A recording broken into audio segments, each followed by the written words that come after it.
দেখেছিস সাত সকালে কেমন করে বারান্দায় বসে পড়েছে। তুই বল রেনু, বুড়িটা যে ওখানে ওভাবে বসলো, আমরা ঘরে যাব কি করে? তাই তো দেখছি বুবু, চোখের মাথাটা তো খেয়ে বসে আছে। আমাদের না জ্বালালে তার দিন মনে হয় শান্তিতে কাটেই না। এ কথা এখন বলে কি লাভ আছে বুবু? মেজ বুবুই তো শাশুড়ি মাকে বারান্দায় বসিয়ে দিয়ে এলেন। তাকে যেখানে বসানো হবে তিনি তো সেখানেই বসে থাকবে, তাই না? তুই তো এই কদিন হলো বিয়ে হয়ে এলি এ বাড়িতে, সে যে কত বড় টাউট বান্দা এখনো চিনতে পারিসনি তো। কদিন যেতে দে, দেখবি হাড় মাংস জ্বালিয়ে খাবে। বড় বউ, আমার চা তো এখনো দিলে না বাপু। বলি, এই বুড়ো মানুষটার দিকে তোমাদের তিন বইয়ের কোনো নজর আছে নাকি? সেই কোন সকাল থেকে এক কাপ চায়ের জন্য বসে আছি, তার কোনো হুদ্দিস আছে তোমাদের? চা যে খাবেন সেটা আগে বললেই পারতেন। ঘরে যে একটা চা পাতিও নেই, চা পাতি ছাড়া কি করে আপনাকে চা বানিয়ে দেব মা? কিন্তু আমি যে দেখতে পেলাম, মানে শুনলাম, তোমরা চায়ে চুমুক দিচ্ছ আর গল্প করছো। আমি চোখে না দেখলেও কানে তো শুনতে পাই, তাই না? এই ছোট, তুই মাকে বুঝিয়ে বল তো আমরা চা খেয়েছি কিনা। আচ্ছা বাদ দে, যা রে মেজো, উঠানটা ঝাড় দিয়ে ফেল। আমি বরং যাই, রান্নাটা বসিয়ে দেই। আর ছোট, তুই যা, থালা বাসনগুলো ধুয়ে ফেল তাড়াতাড়ি, ওদের আবার অফিস যাওয়ার সময় হয়ে গেল। বুবু, আজকে আমি উঠান ঝাড় কেন, কোনো কাজই করতে পারবো না। আমার মাজাটা খুব ব্যথা করছে, সারা রাত টনটন করেছে, একটুও ঘুমাতে পারিনি। তোর মাজা ব্যথা করছে তাই এখানে বসে না থেকে ঘরে গিয়ে শুয়ে থাক, বাকি কাজগুলো ছোট করে নেবে। কিরে ছোট, পারবি না? ছোট বউ আসার পর থেকে দেখছি, মানে শুনছি, মেজ বউয়ের মাজা ব্যথা যেন দিন দিন বেড়েই চলছে। তা ডাক্তারের কাছে গেলেই তো পারো বাপু। বুবু, আপনি তো জানেন না, আজকে টিভিতে বলেছে টানা কয়দিন নাকি বৃষ্টি হবে, আর এই বৃষ্টিতে নাকি যারা কানা অন্ধ তাদের সমস্যা বেশি হবে, বুঝলে? আরে মেজ বউ, আমার হাঁটা চলা নিয়ে তোমাকে ভাবতে হবে না মা, আর অত চিন্তাও করতে হবে না। তুমি বরং তোমার নিজের কাজগুলো অন্যের ঘাড়ে না চাপিয়ে ঠিকঠাক মতো নিজেই করার চেষ্টা করো, তাহলেই দেখবে সব কিছুই ঠিক হয়ে যাবে। আপনিও তো নিজের কাজ ঠিক মতো করতে পারেন না মা, আমাদের ঘাড়ে বোঝা হয়ে আছেন। আপনি যদি নিজের কাজটা নিজে করতে পারতেন তাহলে আপনার মুখে এসব কথা মানাতো। কই করি না, অফিস থেকে কখন এসেছি, এখনো এক কাপ চা দিলে না। বাড়িতে থাকতে ভালোই লাগে না, সবার কাজের প্রতি এত অনীহা হলে সংসারটা কি করে চলবে? বলি, এত সারের মতো চিৎকার করছো কেন? অফিস থেকেই তো এসেছো, কোনো যুদ্ধক্ষেত্র থেকে তো নয়। বলো কি হয়েছে? গলার আওয়াজ এত কড়া দেখাচ্ছ কেন? বাড়িতে কোনো ঝামেলা টামেলা হয়েছে নাকি? তোমার কানা অন্ধ মা, সে নাকি আমাকে কোনো কাজ করতেই দেখে না।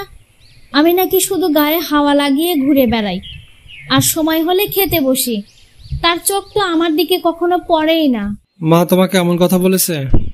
তা তুমি মায়ের এমন কথার কি জবাব দিলে শুনি? তুমিও নিশ্চয়ই মাকে কথা না শুনিয়ে ছেড়ে দাওনি। এমন মাথা গরম করা কথা বললে কার মাথা ঠিক থাকে বলো? আমিও কথা শুনিয়েছি, আমি কি তাকে ছেড়ে দিয়ে কথা বলবো নাকি? আর সে আমাকে কথা শোনাবে, আমি বাদ দিয়ে রাখবো? তুমি যখন মাকে কথা শুনিয়েছো, তা আমার কাছে আবার বলছো কেন? দুজনে তো তাহলে সমান সমান ঝগড়াই করেছো।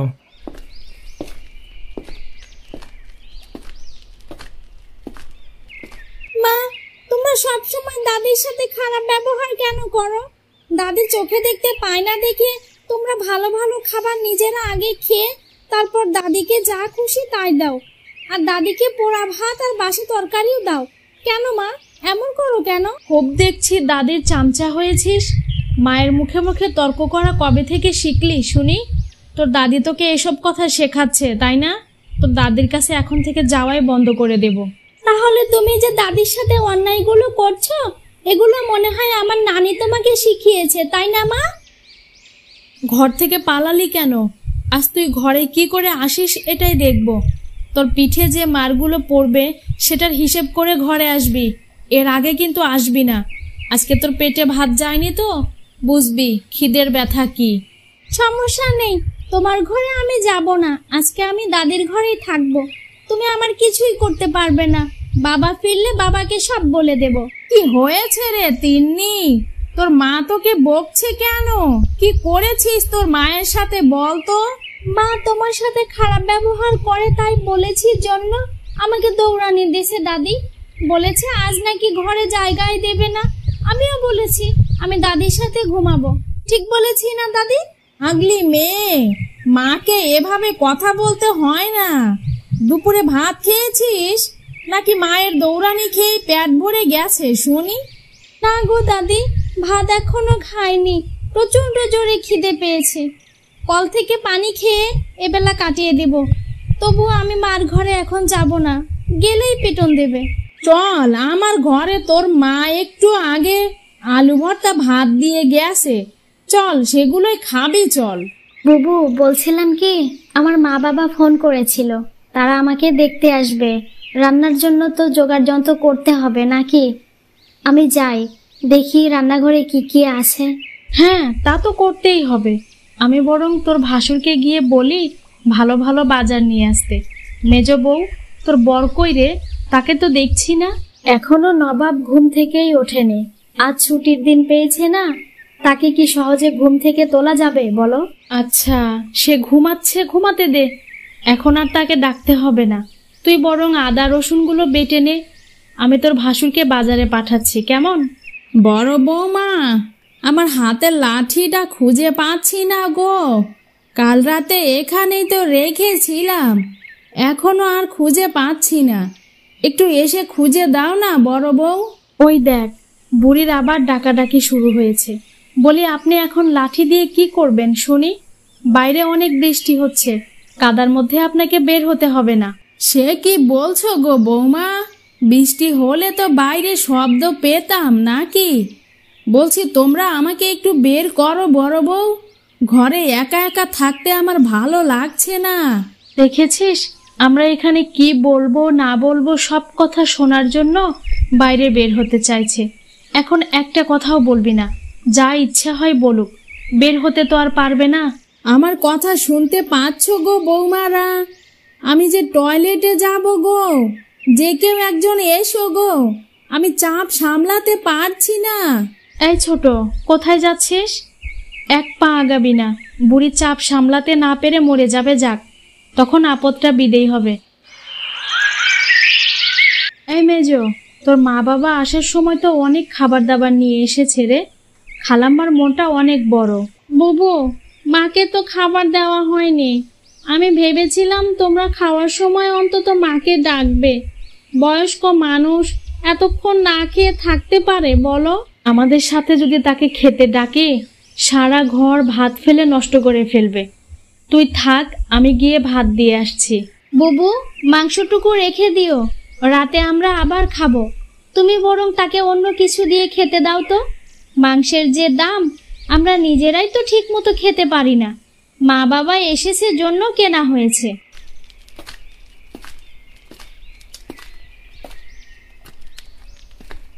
এই নিন মা, খাবার দিয়ে গেলাম, খাবার খেয়ে আমাকে উদ্ধার করেন।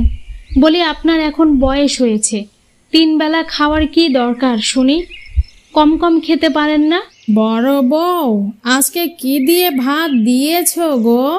রান্না করার সময় মাংসের সুঘ্রাণ পেয়েছিলাম, সেই তখন থেকে আশায় আশায় বসে আছি। দাও বৌমা দাও, অনেকদিন পর মাংস খাবো। সব সময় দেখছি জিহ্বা 1 হাত লম্বা হয়েই থাকে, মাংস ছাড়া কি খেতে ইচ্ছা করে না? মাংস রান্না হয়েছিল, মেজ বউয়ের মা বাবা এসেছিল, তারা খেয়ে চলে গেছে। আমরা নিজেরাই তো খেতে পারিনি, আপনাকে কি খেতে দেব বলুন? যা দিয়েছি তাই খেয়ে উঠুন। ও আচ্ছা বড় বৌমা, তুমি যাও, আমি পরে খেয়ে নেবক্ষণ। এখনই খেয়ে নিন, তা না হলে ভাত নষ্ট হয়ে যাবে। কাল সকালের বাসি ভাত ছিল, সেগুলো আমরা খেয়ে আপনাকে গরম ভাত দিয়েছি। হ্যাঁ বউ, তা তো দেখতে মানে সুঘ্রাণ পাচ্ছি। গরম গরম ধোয়া ওঠা ভাত আমাকে দিয়েছ খাওয়ার জন্য, আমি খাবক্ষণ, তুমি যাও এখন। মাকে খাবার দিয়েছিলে নাকি? গতকালের রাগ পুষে রেখে না খেয়ে রেখেছ? তোমরা 3 বউ তো দেখছি এক হয়েছ। তোমার কি মনে হয়? হ্যাঁ, তুমি আমাদেরকে কি মনে করো শুনি? তোমার মাকে আমরা না খাইয়ে রেখেছি বলি এতই যদি সন্দেহ হয় নিজে রান্না করে তোমার মাকে খাইয়ে অফিসে যেও। তোমাদের ব্যবহার দিন দিন যেমন হচ্ছে তাতে মনে হচ্ছে তাই করতে হবে। তিন্নি বলল তোমরা মাকে আজকে মাংস দাওনি, গতকালের পচা ভাত দিয়েছিলে, কেন করছো এটা? তিন্নির যত মিথ্যা কথা বুবুকে বলতে হবে। দিন দিন মেয়েটা অনেক খারাপ আর মিথ্যা কথা বলা শুরু করেছে। না বাবা, তিন্নি আপু মিথ্যা বলেনি, মা মিথ্যা কথা বলছে। বড় মা ছোট মাকে কোনো কথা বলতেই দেয় না। ছোট মা যদি দাদির পক্ষ নিয়ে কোনো কথা বলে মা আর বড় মা ধমক দিয়ে বসায় রাখে। জানো বাবা, আজকে দাদিকে পচা ভাত দিয়েছে, পরে আমি আর তিন্নি আপু রাতের জন্য তুলে রাখা মাংস আর ভাত বসে থেকে দাদিকে খাইয়েছি। ছোট মা আমাদেরকে সাহায্য করেছিল। ছেলে কি বলছে সব? এখনো বলছি সাবধান হও, না হলে তোমার ছেলে যা দেখছে ভবিষ্যতে তার বউ এসে যদি তোমার সাথে এমন করে সইতে পারবে তো? এই তুই গেলি এখান থেকে? এত এত মিথ্যা কথা বানিয়ে বানিয়ে বলতে তোর লজ্জা করলো না? নিজের মায়ের নামে মিথ্যা বলছিস।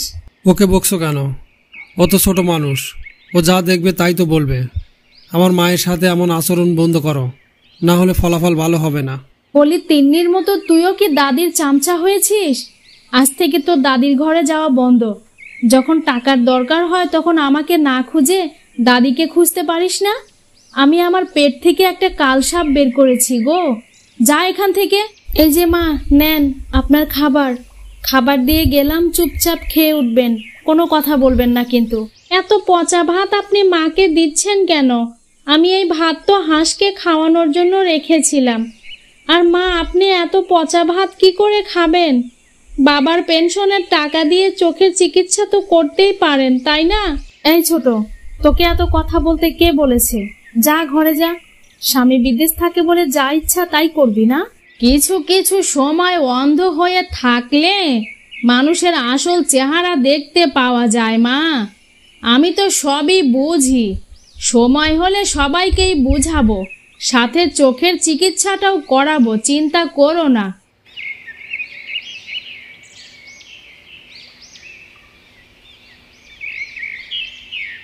এই মেজো, জানিস বুড়িটা আজকাল বেশি নড়াচড়া করছে, নিশ্চয় মনে মনে কোনো ফোন দিয়ে আসছে।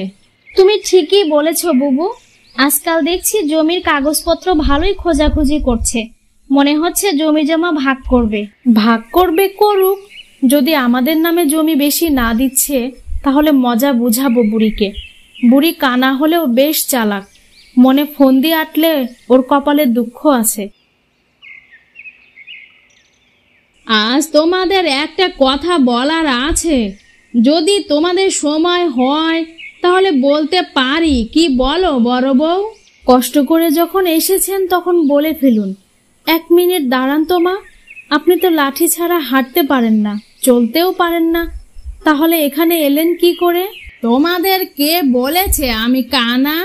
আমি আমার চোখের অপারেশন তো 3 বছর আগেই করেছি গো। এখন আমি সব পরিষ্কার দেখতে পাই, কিন্তু আমি চুপ ছিলাম কারণ তোমাদেরকে চিনতে চাইছিলাম আমি। মা, আপনি তাহলে এতদিন আমাদের ঠকিয়েছেন, আমাদের সাথে আপনি উপহাস করে চলেছেন, তাই না? তোরা যে আমাকে ঠকিয়েছিস সেটার কি হলো? অপমান অপদস্থ কম তো করিসনি। বেচারি ছোট বউকে সব সময় ভয় দেখিয়ে রেখেছিস। তার স্বামী বিদেশ থাকে বলে, অর্থ দিতে পারে না বলে তাকে সব সময় পুতুল নাচের মতো নাচিয়েছিস। আচ্ছা বাদ দেন মা, আপনি কি যেন বলতে এসেছেন সেটাই তো বললেন না। কি বলবেন বলুন? তোমাদের মুখোশ আমার সামনে খুলে গেছে। আমি জানি আমার ছেলেদের কোনো দোষ নেই, তবুও তো তারা নীরব থেকেছে। আমার সাথে অন্যায় হয়েছে দেখেও তো তারা আমার কাছে আসে, দুদণ্ড বসেনি, আমার কথাগুলো শোনেনি। আপনি এমনভাবে বলছেন যেন আমাদের বাড়ি থেকে বের করে দেবেন আপনি। একথা মনে রাখেন, বাড়িটা কিন্তু আপনার না, আমার শ্বশুর মশাইয়ের। তোমার শ্বশুর মশাই কার বাড়িতে যে ঘর জামাই ছিল এটা একবার কবরে গিয়ে জেনে এসো বাপু। আর আমি বলার আগেই তো তোমরা বুঝে ফেলেছো, তাই বলছি কি ঘাড় ধাক্কা দেওয়ার আগেই আমার চোখের সামনে থেকে দূর হও বাপু। তোমাদেরকে এ বাড়িতে আর দেখতে চাই না। সে কি মা, আমরা কোথায় যাব? আর আপনার ছেলেরা কি মেনে নেবে এসব? তারা মানলো কি না মানলো সেসব আমার দেখার নেই। ব্যাগ ট্যাগ গুছিয়ে বিদেয় হও তো জলদি। ছোট বউ তুমি থাকো, ওরা যেমন কর্ম করেছে তেমন ফল পেয়েছে। দেখেছো বুবু, আমাদেরকে কেমন ঘরছাড়া হতে হলো। এসব কিছু হয়েছে তোমার বুদ্ধিতে। নিজের বুদ্ধিতে ফকির হওয়া ভালো, পরের বুদ্ধিতে বাদশা হওয়া ভালো নয় বুবু।